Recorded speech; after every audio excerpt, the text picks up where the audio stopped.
Один из самых ценных экспонатов Ингушского музея краеведения имени Тугана Мальсагова.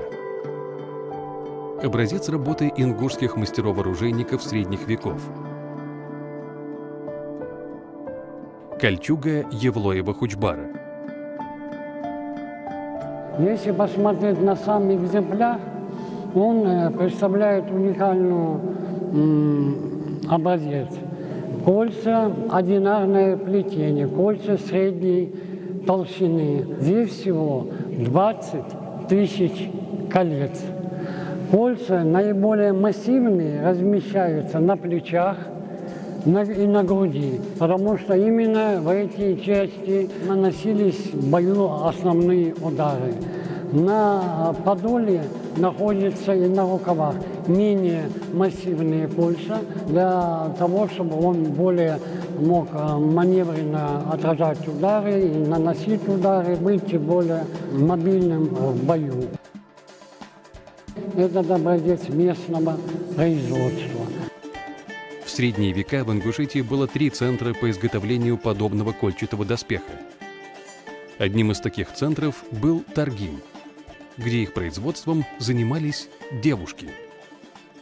Согласно грузинским историко-фольклорным сюжетам, этнографическим данным, которые нам сообщил известный грузинский оружейвед Константинович Чалакашвили, во всей Грузии, особенно среди кахетинского царствующего двора, славились кольчуги, которые изготовлялись девушками, джурджучками из горного селения Таргамас.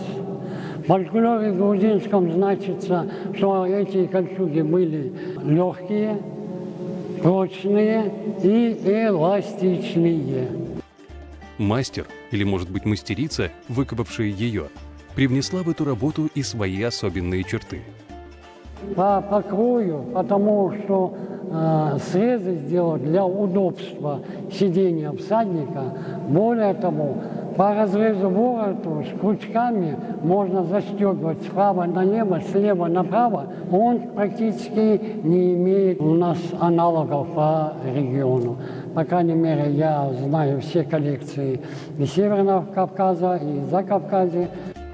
Впервые эта кольчуга была описана в научной литературе в 1925 году профессором Николаем Яковлевым. В то время она находилась у одного из потомков Хучбара – Инала Евлоева. Позднее следы этой кольчуги затерялись. Период депортации и прочее в Сибири.